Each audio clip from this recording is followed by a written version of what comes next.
Hello, hello! Bienvenue sur Jésus Talk.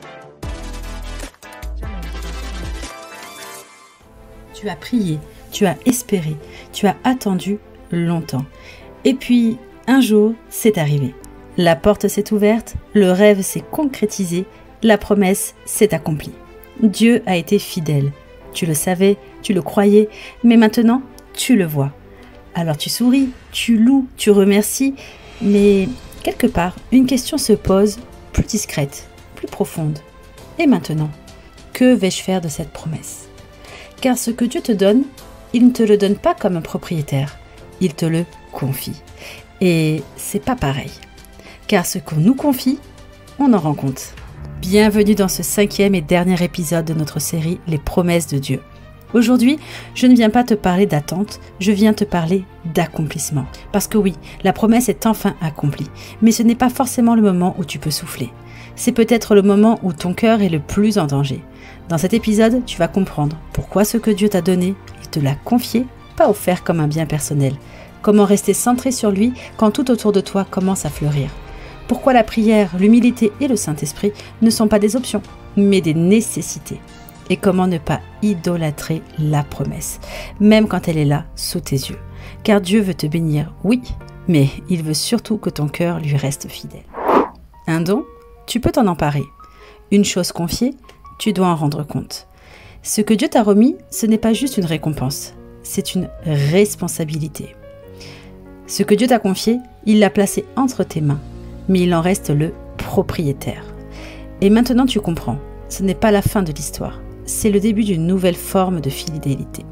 Dieu ne te donne pas pour que tu consommes, il te confie pour que tu serves.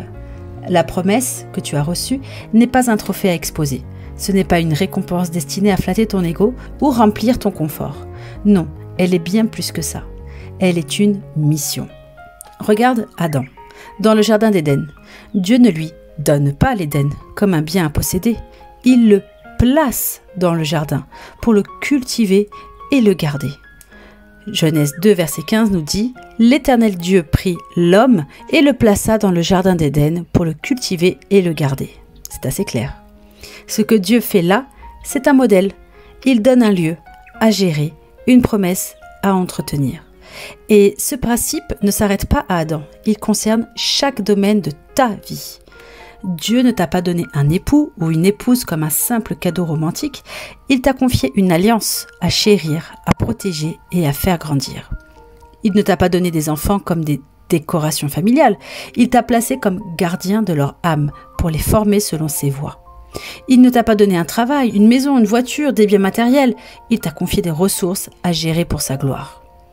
Même ton ministère, ton appel, ta vie spirituelle ne sont pas des mérites, ce sont des missions qui lui appartiennent. 1 Corinthiens 4, verset 2.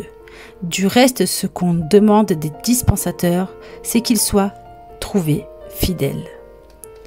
Tu es un intendant du ciel, et ce que Dieu te donne, il ne te le donne pas comme un propriétaire, il te le confie comme un serviteur fidèle. Ce qui t'est confié doit te ramener à la prière constante. Quand Dieu te confie quelque chose, il ne te le laisse pas pour que tu gères seul. Ce n'est ni ton œuvre, ni ta gloire, ni ta force qui peuvent le faire prospérer. Et c'est justement pour cela que la prière devient essentielle. Tu ne pries pas juste parce que tu es reconnaissant, tu pries parce que tu dépends. Tu as besoin de sa sagesse, car sans lui, tu ne sais pas comment administrer ce qu'il t'a confié. Tu as besoin de sa force, car gérer une promesse demande plus d'énergie que de simplement l'attendre. Tu as besoin de son esprit, car ce qu'il t'a confié pourrait devenir un piège, si ton cœur n'est pas gardé. Jean 15, verset 5 est très clair. « Sans moi, vous ne pouvez rien faire. » Rappelle-toi, la promesse accomplie ne marque pas la fin du besoin de Dieu. Au contraire, elle en révèle un encore plus grand. Chaque décision que tu prends, chaque direction que tu envisages doit passer par la présence de Dieu. La prière devient alors ton mode de gestion spirituelle. Ce n'est pas une activité spirituelle en option, c'est le système nerveux de ta fidélité. Parce que ce que tu gères n'est pas à toi. Tu ne peux pas le gérer sans lui. Et plus Dieu t'en confie, plus tu dois rester proche de son cœur. Ce que Dieu te confie ne doit pas t'enfler, mais t'abaisser. Lorsque la promesse s'accomplit, ton cœur entre dans une nouvelle saison d'épreuves. Ce n'est plus l'attente qui te façonne, c'est l'abondance. Et cette abondance peut t'élever vers Dieu ou t'éloigner de Dieu. Ce que Dieu t'a confié n'a jamais été censé te rendre autonome. Il t'a été confié pour que tu restes dépendant. Mais parfois, l'humain oublie. Regarde le roi Uzia, dans 2 Chroniques 26, verset 16. Il a commencé dans l'humilité, appuyé sur Dieu, et Dieu l'a élevé. Mais une fois la réussite entre ses mains, son cœur s'éleva pour le perdre. Ce qu'il avait reçu l'a déconnecté de celui qui lui avait tout donné. Il y a aussi le roi Saül, choisi, oint, élevé par Dieu, mais il a traité le trône comme un bien personnel. Il a oublié qu'il était un intendant, non un roi autonome. Il a suivi son propre jugement au lieu des instructions divines. Résultat, il a été rejeté. Même Salomon, l'homme le plus sage de son temps, comblé de gloire, de richesse, d'honneur, mais à la fin de sa vie, son cœur est divisé. Il s'est appuyé sur ses bénédictions au lieu de rester attaché à celui qui les lui avait confiés. Il avait tout, sauf l'humilité de rester petit devant Dieu. Et pourtant, Dieu cherche ce genre de cœur, le cœur de Marie. À elle, il a confié le plus grand mystère de l'histoire, porter le Sauveur du monde. Et elle n'a pas pris la gloire, elle n'a pas construit une image, elle a gardé une posture simple et pure. Dans Luc 1, verset 48, il est dit « Il a jeté les yeux sur la bassesse de sa servante ». L'humilité est la serrure invisible qui protège la promesse. Sans elle, ce que Dieu t'a donné peut devenir ta perte. Avec elle, ce que Dieu t'a confié peut devenir une source de vie. Alors pose-toi cette question. Ce que Dieu m'a confié, me garde-t-il dépendant ou me rend-il suffisant? Comment rester centré sur Dieu quand la promesse s'accomplit? Quand Dieu t'a exaucé, ne crois pas que c'est la fin du chemin. C'est le commencement d'une nouvelle forme de fidélité. Ce que tu as reçu, tu dois continuer à le remettre entre ses mains, pas seulement au début, pas seulement les premières semaines, mais chaque jour, jusqu'à ton dernier souffle sur terre. Parce qu'une promesse qu'on cesse de confier à Dieu devient un piège, même si elle vient de lui. Ne prends jamais pour acquis ce que Dieu t'a confié. Rappelle-toi toujours, tu es un gestionnaire, pas un propriétaire. Le Saint-Esprit, c'est ton gestionnaire intérieur. Ne commence pas dans la foi pour finir dans ta propre force. Tu ne peux pas bien gérer ce que Dieu t'a confié sans être guidé chaque jour. Chaque décision, chaque engagement, chaque saison, le Saint-Esprit sait mieux que toi. Le fruit de la promesse dépend de ta communion avec lui. Saint-Esprit, qu'attends-tu de moi aujourd'hui avec ce que tu m'as confié? Car la Bible est claire, dans Romains 8, verset 14, tous ceux qui sont conduits par l'Esprit de Dieu sont fils de Dieu. Le vrai danger, ce n'est pas toujours d'oublier Dieu. Parfois, c'est de trop s'attacher à ce qu'il a confié.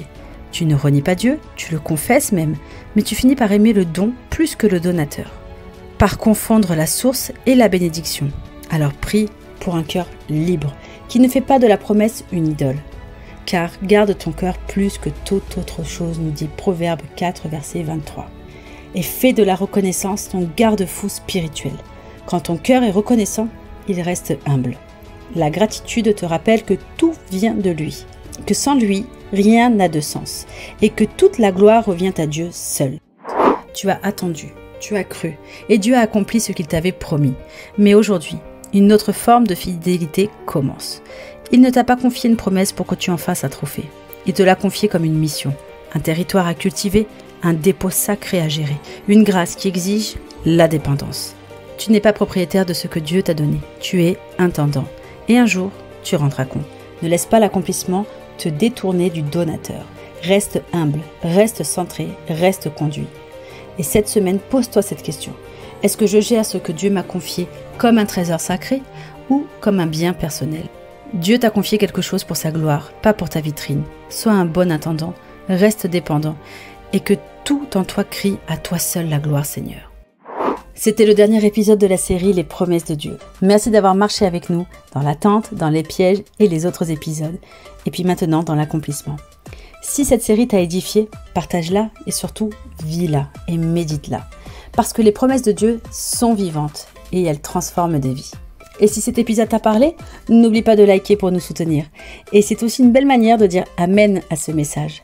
Et abonne-toi pour ne manquer aucun de nos prochains épisodes inspirants. Et à très bientôt pour une nouvelle série. Sois béni.